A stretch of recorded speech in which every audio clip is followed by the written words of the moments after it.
Welcome back, everybody, to the Breakdown Podcast YouTube channel. My name's Corey, and with me today, once again, to tackle the season finale of Stargirl, it's Vic. What's going on, everybody? Welcome back. We do want to let you know before we get started that we do our show live every Tuesday at 7 p.m. Eastern on Twitch. That's at twitch.tv/MillerKing_51. The link is down below. Stop by and join the chat. We usually are talking movies and TV and video games and whatever kind of pop culture stuff comes to mind. We are talking about that. So please come by and join us and have some fun with us. Otherwise, if you can't join us, we do have the audio version available. It's on Apple Podcasts as well as Spotify.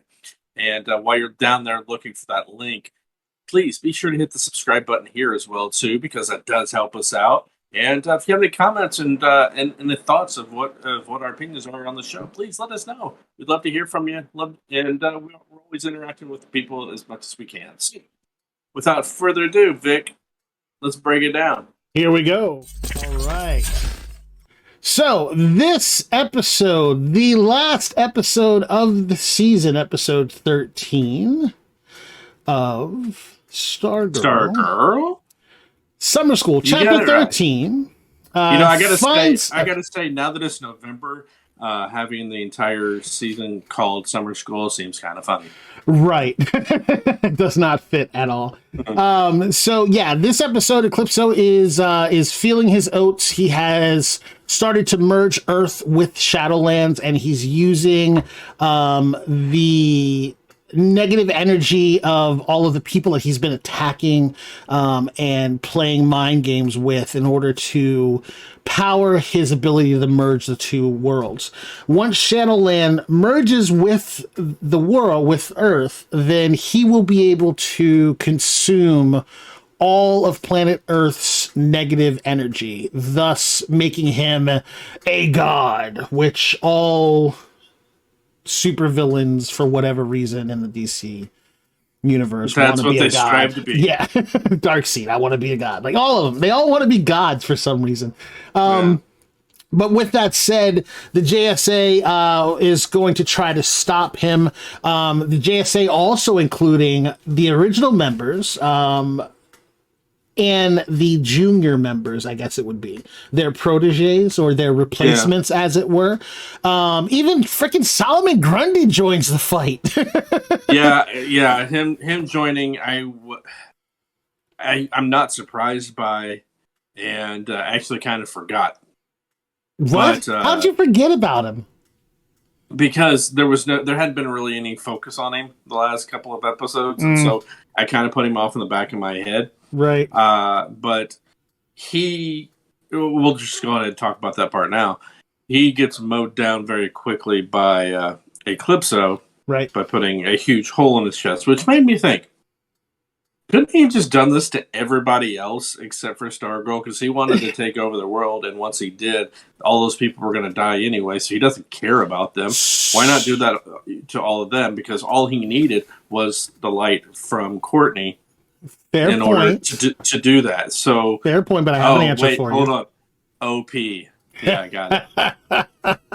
That is definitely part of the issue, but more so in the fact that Solomon, in my opinion, my semi-expert comic book opinion, he needed all of the negative energy that all of those people dealing with his mind games was generating in order to get enough power to be able to take on Courtney and that staff.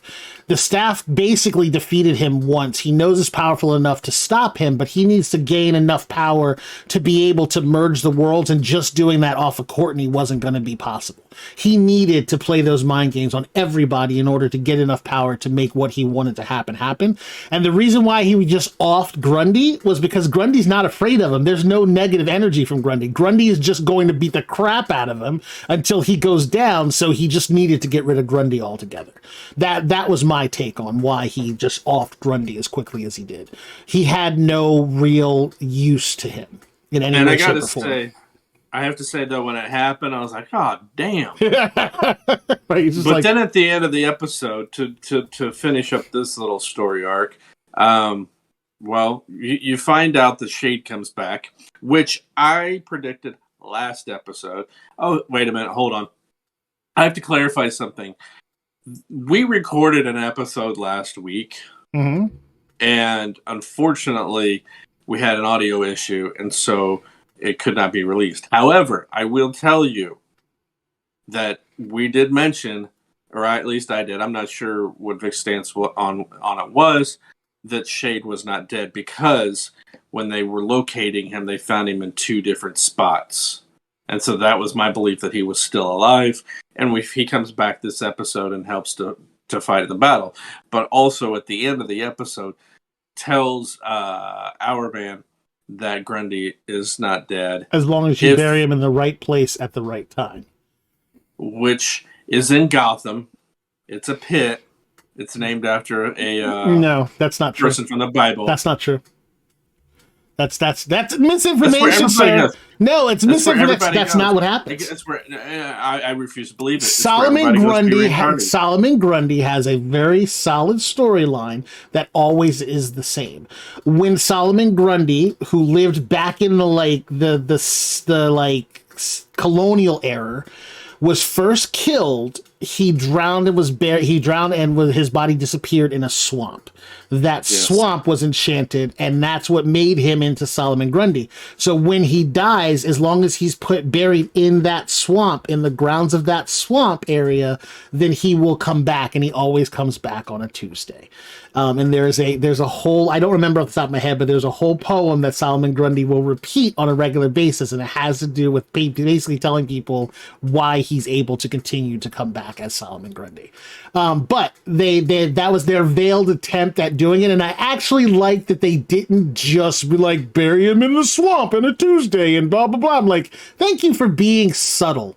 Like, finally, once in these shows' history, they were subtle about a truth about the story that actually would probably, like, make people go, what's he talking about? And actually look into the character and realize that there's this whole story and lore behind Solomon Grundy that made sense to what he was saying. But in mention of last week's episode, like you said, the point of there being him reading 2 signals had nothing to do with the fact that that's why he survived. There were 2 signals because there was a remnant of, or which they called Shadowland Afterbirth, in the school where he had absorbed Cindy, and then the Shade's actual presence at the theater. Those were the 2 separate things. But because the Shade's powers are from Shadowland, all of his abilities are because he is a remnant of Shadowlands. That's why they saw both of those things at the same time. However, like you said, he would have died. That's the kicker. He would have died. The problem is, as soon as Eclipso merged the worlds and actually opened up Shadowland onto Earth, it gave him enough power to recombine himself and come back to help him defeat Eclipso, which is basically just feeding them the information that they needed to end him. And I like that reasoning behind all that. It makes sense. It's not one of those you can go, oh yeah, whatever.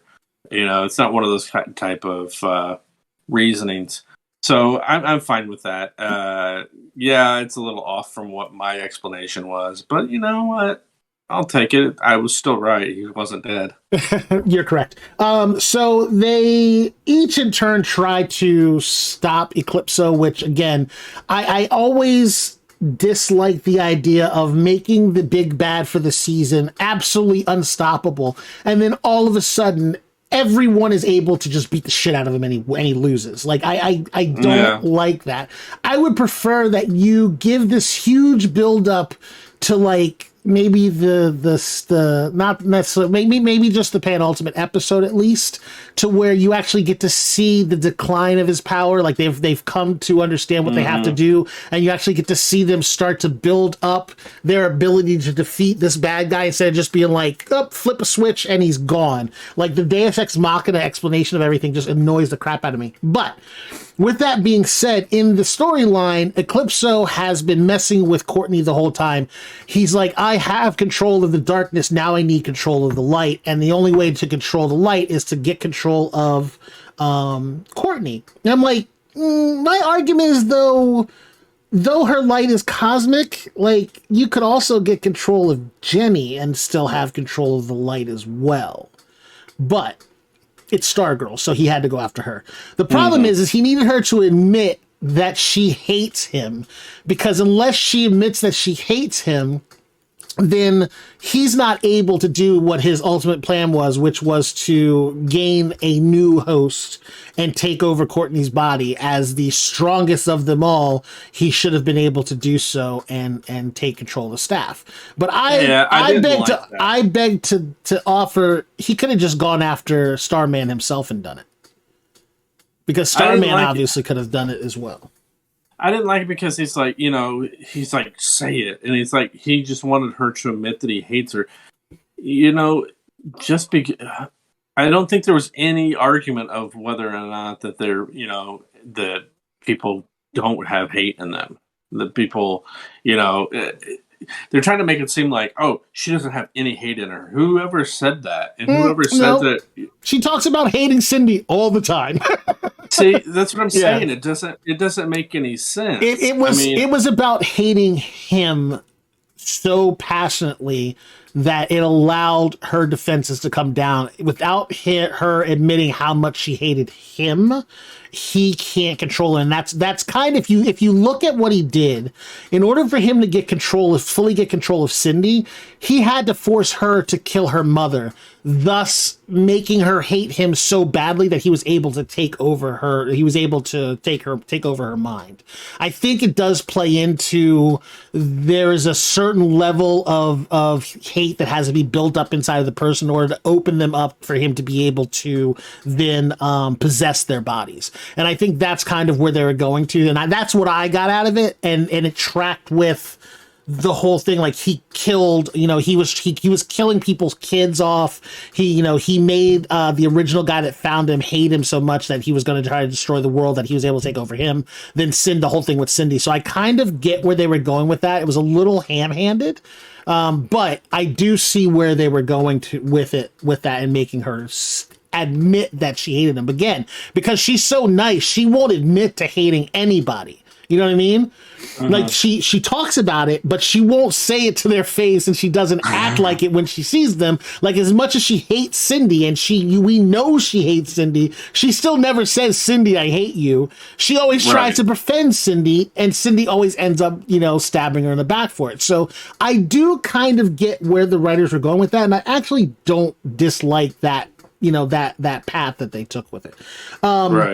But as she's losing her, her grasp on her self-control when he takes her over, Starman shows up, and he's like, you can fight this. You don't have to be, you're not in this alone. I'm like, okay, so the whole time they made this guy seem sinister, like there was something off about him, like he wasn't the real Starman. Maybe there's something going on here that we don't know about. And then he shows up and it's like, oh, I'm just Starman, I'm just here to help. Like, what? I'm laughing because in the last episode, I talked about how we had another episode where there was nothing mentioned with Joel McHale's character. And it's something that was cropped up on a couple of different episodes earlier in the season, but we haven't seen anything since. I said, he's going to end up showing up in that final battle. And sure enough, he did, which is what helped push her over the edge to defeat, to expel Eclipso from her. Yeah. And with his help and everybody else's, they were able to get rid of Eclipso. And so I said, yeah, and, that's another one of those things that I called him, like, it's going to happen. Yeah. Oh, speaking of somebody showing up for the final battle, Thunderbolt's back. Yes, that was another one I mentioned in last week's episode. It's funny how all the stuff that I just seemed to have mentioned were in an episode that never actually came out. I can put the episode out. I can put the episode out if you like. It'll be weird. But no, he shows back up and like they talk about the fact that he sent him for Chinese food and he went to China to get it. Yeah, because he's so literal. And when he shows back up, he's just got bags of Chinese food. And the mechanic guy, Zeke, is like, oh, I'll take that. And he just sits down at the table and starts eating it all while he's instructing Mikey how to use Stripe because he's giving him all these new weapons. And honestly, like, Mike did pretty good. Like, he's like, here's my saw blade, here's my flamethrower, and he was holding Eclipso at bay for a second. I'm gonna say this. Yes, that's exactly what happened. He showed up. Vic did call in the last episode that he probably did go to China to get the food. So he was correct in that and saying that. Just like I was correct in saying that he was going to show up for this final battle. Yeah. But when he showed up, what were your thoughts on Zeke's reaction? So here's the thing though. Zeke now knows that there are metahumans all over the place in his town. So I think like the first couple times when he saw them and like dealt with them, he was just like, what the heck's going on here? But then at this point, he's like, there's a giant robot in my buddy's garage. His kids, which he all know, he's seen all of them using their powers at this point. So, like, I think at this point, he's not surprised. Like, when he shows up, he's like, what the heck? But then he's just like, par for the course. Like, I don't think that he's surprised by it anymore. His reaction was this. He was like, he was awestruck. Well, it's one more thing. It's one more thing to add to the freaking list of crazy. At first, I thought it was funny, but then I got to thinking, ooh, man, maybe this is, going to take a turn at some point to where he wants control of the path. No, I don't think so. I didn't get that feeling per se. Like, I think he's there. Like, I feel like he feels like he's there to add, even though he knows he has nothing truly to add to the situation because Stripe, like, Dugan could do everything he did. Like, he didn't do anything special. All he did was, it gave Dugan the ability to step out of the role of, like, master mechanic for Stripe so Mikey could get in there. And since Mikey can't really do what Dugan does, having Zeke there as kind of the backup mechanic for Mikey is kind of what that ends up being. The engineer part for Mikey, but he's just like a backyard engineer. Well, they end up requesting or wishing for the part that they were needing to get the robot up and ready. But here's my question. The one time he just shows up with he doesn't give them like a weird, like, Jin kind of, oh, you asked for that part? Well, here's that part, but it's made out of gummy worms. Yeah, or here it is in an entire car. Have fun getting just out. Drops the car on the house. Yeah. But here's the thing, though. I wonder how many other things were wished for during this time. Because we didn't actually see them wish for that part. Right. And Mikey knew pretty well how, what to do. I mean, he was getting a little instruction from Zeke in the radio, but it seemed like he really knew what he was doing. I wonder if he wished for knowledge of how to work the robot. Which could have been a smart thing to do, maybe. Yeah, but Thunderbolt doesn't do things directly. So if he wished for that, there's probably a negative component. True. There's obviously some sort of a negative component to it, but I think that I'm going to play from the fact that he talks about the fact that his dad told him he could use Stripe, and he was kind of like a learner's permit situation where he had to learn how to do it. And he talked about the fact that he was going to be doing that. So I think that, like, I feel like Dugan handed over the reins to Mikey, obviously, because they're all kids now. And I think that he gave him some instructions on how to use him in general. And Zeke was just telling him how to use the components that he added to it that Dugan didn't know about. I think that's why he had to communicate with him, was simply because he didn't know where the switches were to activate the buzzsaw and to get the flamethrower going. I think that's where that came in for me. the JSA kind of fight it out with Courtney, and they finally get to her, and this part just drove me nuts because here we go again. They all jump in, they all start talking to her. They're all like, "Hey, you need to calm down. You need to fight this. You need to use love to beat the darkness back." I'm like, "Oh, here we go again. Here's the new paragon of love all over again." But she eventually sees flashbacks of, of her family and her friends and all the things that they've been doing and the good times that they had. And those positive vibes allow her to break free of Eclipso's grasp. And in doing so, she expels him. And when she does, Shade's like, "All right, everyone that wields light, get him." So yeah, I did kind of like the shot where all of them came together. Yeah, they were like just looming over him. They were just looming over him. And but here's the thing. Before we get into the actual toasting of him, we do have what's her name showed up out of the blue. Yeah, once she expelled him, Artemis shows up, and the reason why we know Artemis shows up is because he gets hit in the chest with a fastball, and which knocks it backwards onto the steps.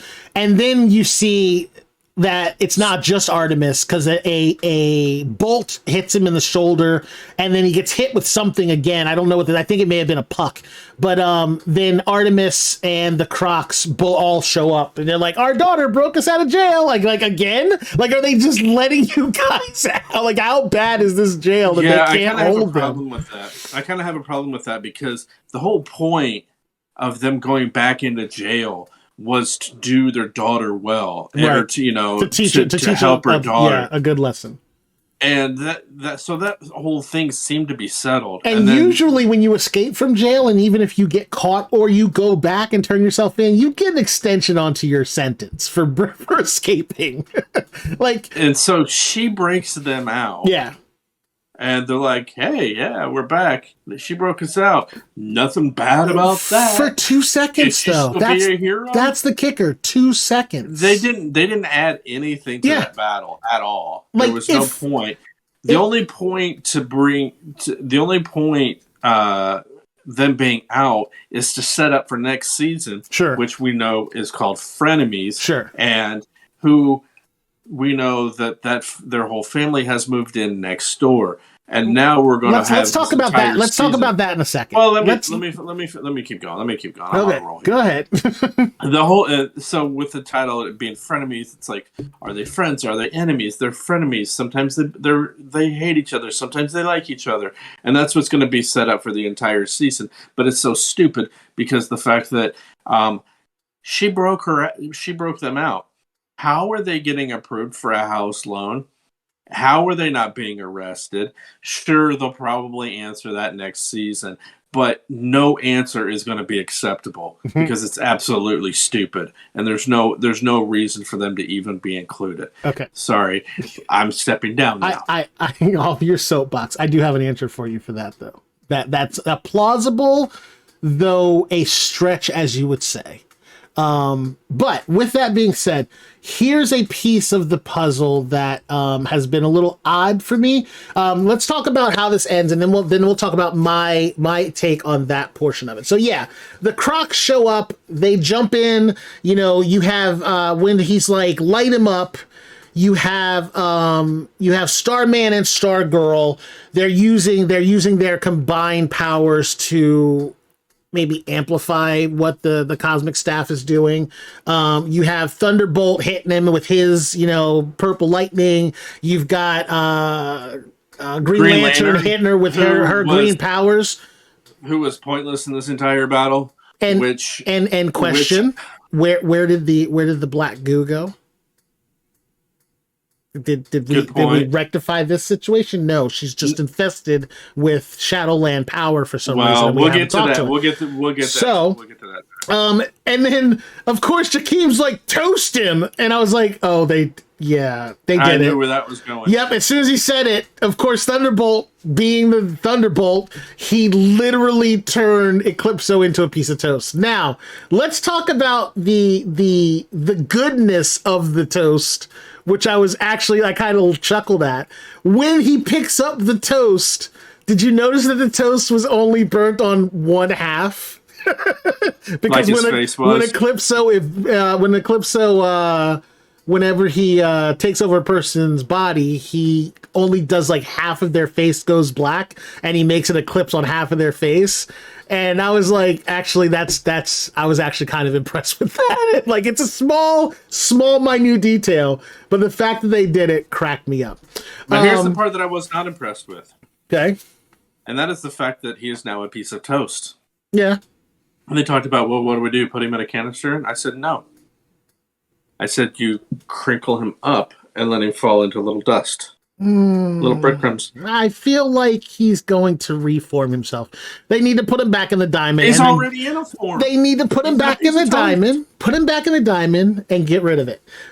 But yeah, you could. But the whole idea, piece of toast and throw him in a lake. The whole eventually he'll disintegrate. He just dissolves. Yes. Next thing you know, there's a carp with half of a face. Well, the Eclipso fish. Being real here. So Beth locates McNider. McNider's like, I'm gonna leave. I don't know what I'm gonna do. And Beth's like, hey, you should probably go home. I found your wife, and I don't know if you knew this, but when you disappeared, she was pregnant. You have a 10-year-old son, and she's remarried. Well, I mean, it could be, but no, they didn't really say that. They talk about the fact that he's been gone for 10 years. She has a 10-year-old son. The consensus is that they were a happy family, and it's his kid. So now he's got a purpose again. He lost his daughter. That's what put him on this track. Now he's going to go home and reunite with his family. How old, do we know how old his daughter was when she died? She was 10. That was the whole point. When they were talking about the fact that Grundy killed a 10-year-old girl, Eclipso was playing off of that portion of it. Irony. And he missed the first 10 years of this kid's life, right? But so the first 10 years of the other kid's life. Yeah, so now he's just starting picking up where he left off.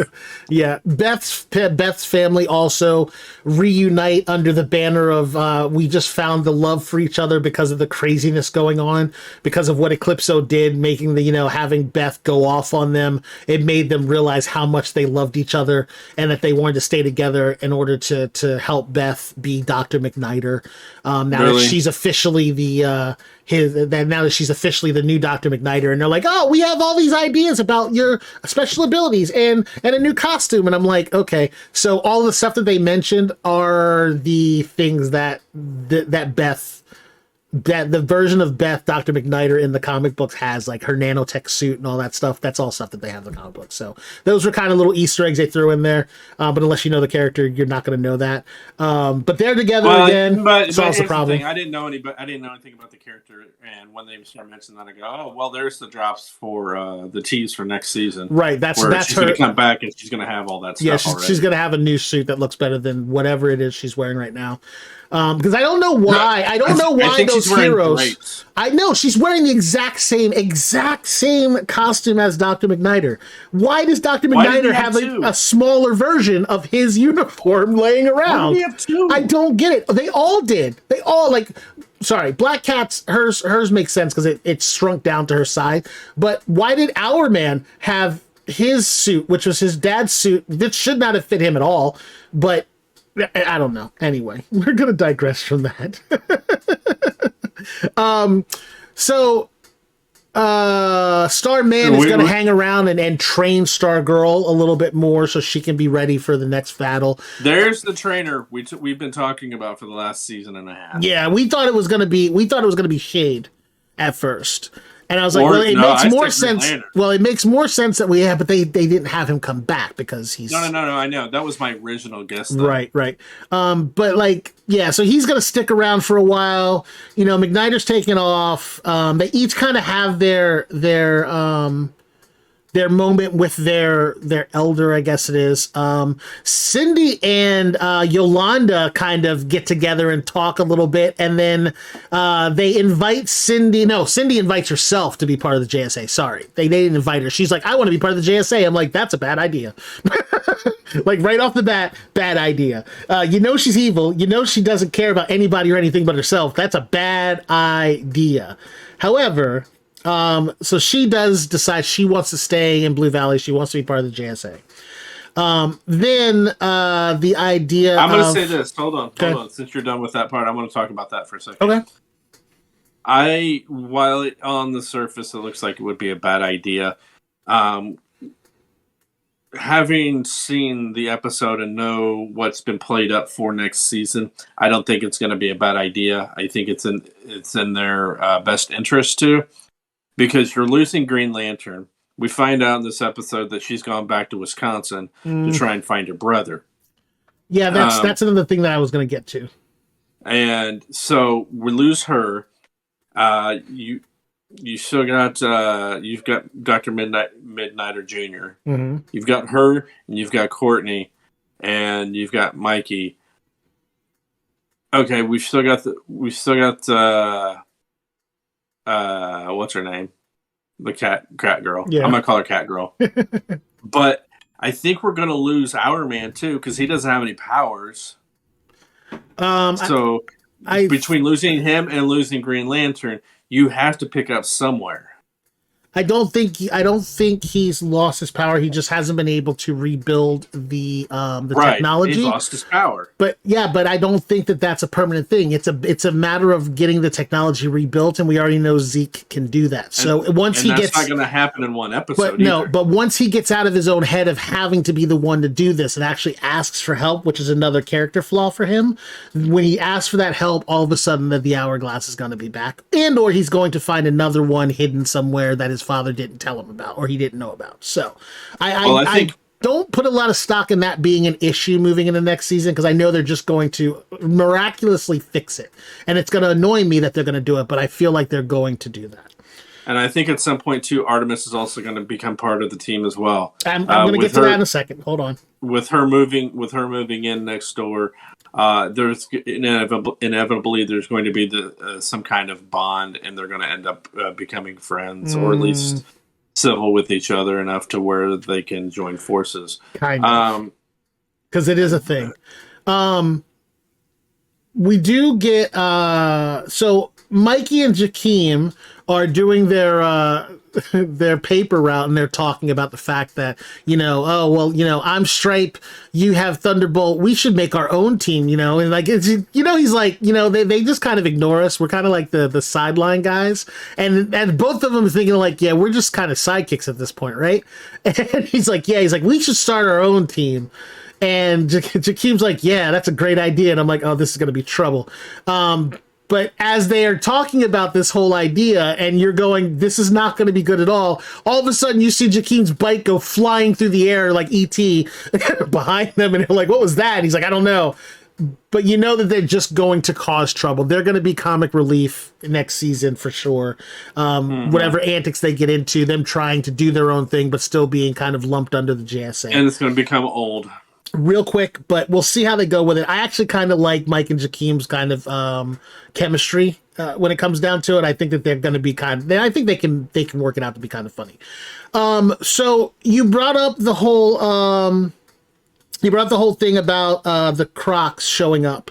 So here's my theory. Okay, my theory is, and this is ridiculous, but this is the kind of things that happen in these comic book shows. My theory is they turned themselves in back at the jail. And in doing so, they showed good faith to the penal system, and on the recommendation of Stripe, saying they helped us to defeat this bad guy, blah, blah, blah, blah. They helped us, yada, yada, yada. They are going to make it so that that's how they end up getting out. They broke them out, but they let them stay out because of all the good they did. That 2 seconds of throwing a puck, a baseball, and an arrow at Eclipso is going to be enough for them to get a a pardon, like a conditional pardon, where they're probably going to be on house arrest or something like that. But they, because they need to take care of their daughter, they're getting leniency from the courts, and that's going to be a whole thing. So that's going to play out next season. That's how they're doing, because they're going to flat out ask the question: how is it possible for you to buy a house and be out of jail and live right next door to us conveniently because a house opened up next door? And they're going to be like, oh, this and that, and because we helped and saved the world, they gave us leniency and we need to raise our daughter. Now the planets aligned and it was just right with Artemis. Artemis does become part of Young Justice in the comic books, and she starts out as kind of like a Trojan horse, a plant for the Game Master or Games Master, because they don't know that that's his daughter. So like her going good is not unprecedented, because she does actually become a good guy in the story, and she does end up, I think, with Red Arrow, or Arsenal as it ends up being later on down the line. But anyway, I digress. She does end up becoming a good guy, so I do see that happening. But again, with next season being named Frenemies, you are correct. It's going to be a bunch of infighting and things of that nature. Who's really in control of the JSA, what they're doing. But here's where the interesting part comes in. If you have all of the bad guys on the same team as all of the good guys, who are they going to fight against? And at the end of the episode, Cameron is standing in front of his in front of the mural, and he is looking at his father's picture, and his grandmother and grandfather walk up, and they're like, hey, now that all this has gone down, your father was a great man, but we need to tell you about our family lineage. And they both go frost-faced, and he's like, what the hell's going on? And everything gets cold. No, he was not like that. The reaction on his face was no surprise at all. Well, because he's had it happen to him, but he's the what the hell's going on is more of like a question to, why haven't you told me any of this until now? Like that's what I got from his reaction to them, is like, what the fuck? This dude is going to turn to the dark side. Do you think? Yeah, I think so. I think he's going to be part of it. I think his grandparents are going to be a big influence on that. His grandparents are going to lie to him about everything and convince him that Courtney and her family are responsible for the death of his father, and he's going to go ballistic on them. And that's going to be one storyline from next season that they deal with, because the other one involves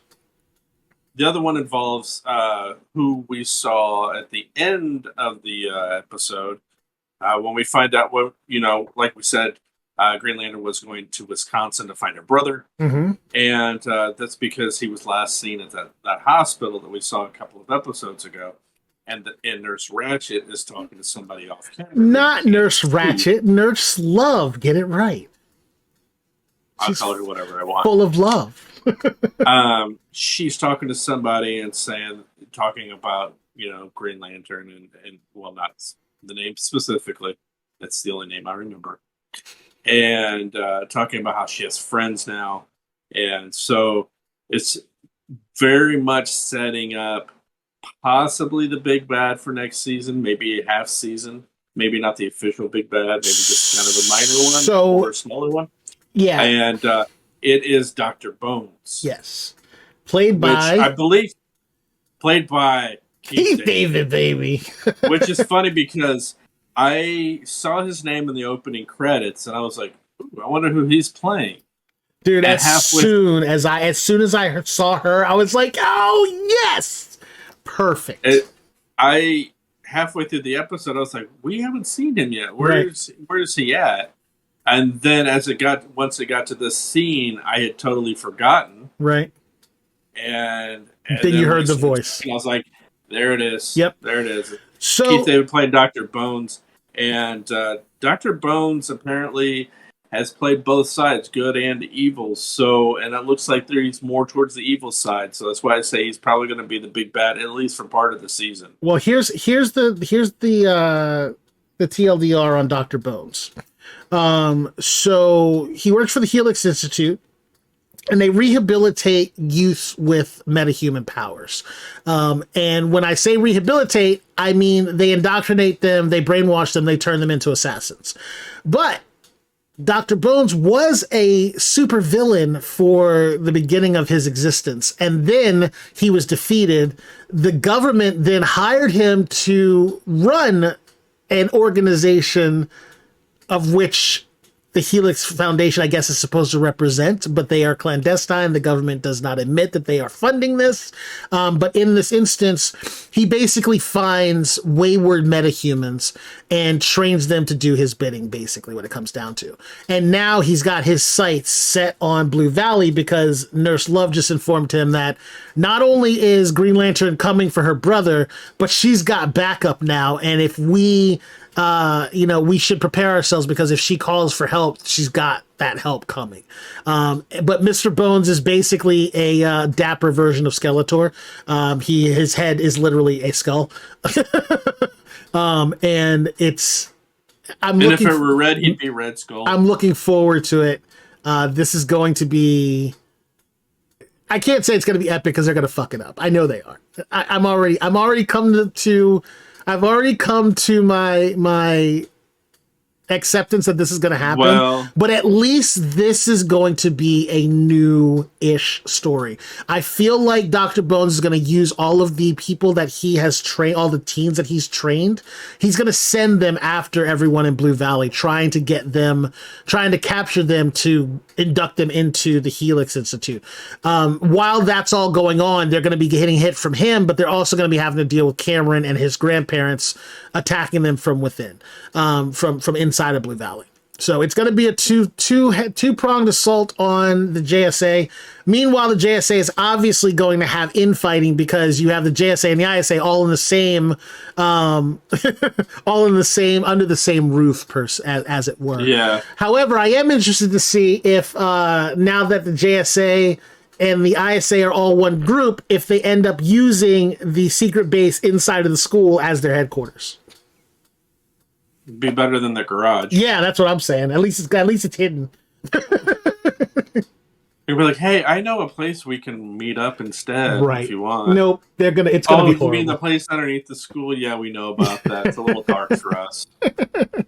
All right, that is going to wrap up this episode. It was an okay season. I've certainly seen worse on TV. Yeah, I mean, I feel like they just waited till the very end of the episode to do anything meaningful for the season. They could have spread this out a little bit further and made it into a little bit more. Like, if you're going to bring the Crocs back, during the fight, like, so that they actually do something. Yeah. And not play it off like, oh, she came and broke us out, we're here to help, right at the end of the fight. Like, it's just weird. I don't know. But like you said. And I really like the Shade character. I think that actor is great for this character. It was a bright spot for the season for sure. When he showed up in the finale, I was just like, you know what? And obviously he had a bit of a different attitude than he did in the previous episodes. Yeah. But it was like, you know what? I kind of like this dude. I think we'll see more of him. I don't think he's going to go anywhere. He talks about the fact that he is going to set roots in Blue Valley now, that he kind of likes it there, and he kind of likes it there because he's in love with Barb for whatever reason, but that'll play out next season as well. Well, they played it up to where it was like, when he says, I think I'm going to stay here, it's like, dun, dun, dun. Yeah. It's like, just short enough. Come on. I think you've kind of blown your load there in terms of surprising us. We already know that it's not going to be that big of a deal because of the way things have played out in front of us. So don't try and play for stupid. Of course, I say that now, and they probably will be like, we gave you the clue. We put it in there. They're going to end up doing it anyway. Do you think they will bring Grundy back for next season? Yes, I think that's going to be. His arc. I think that Our Man's arc through most of the next season. I think it's going to end up being he's gone most of the time. That's why I think I think what's going to happen is he's going to go do that while maybe Zeke decides or figures out how to fix that while he's gone. I think one thing you may have missed is the fact that he managed to get Solomon Grundy's body to that gravesite, which is out in the woods by where his parents died. And if he was able to do that, it's probably because he has his powers back. or because he was with the Shade. Shade wasn't with him when he did it. Shade showed up How do you afterwards. know? He popped up. He's like, "Hey, what are you doing? You know that's not going to work, right? It's fine." I So, thought he was. no, I was under the impression he was already. no, there. he just materialized there while he was covering him up. He materialized there. So I don't know. I think he already has his powers. I think that he is a metahuman. They just That just might have been a plot hole. Well, no, I think that he already is a metahuman. He just doesn't realize that he doesn't need the hourglass to do it, and that's going to be the explanation as to why he was able to do it. But anyway, we're trying to end this. Okay, we're gonna end it. We do want to thank you for watching, and that is the end of the season. So the last one for this one for a bit, and but we'll be around still. So on behalf of Vic, That's me. I'm Corey. Thanks for watching. We'll talk to you next time. See ya.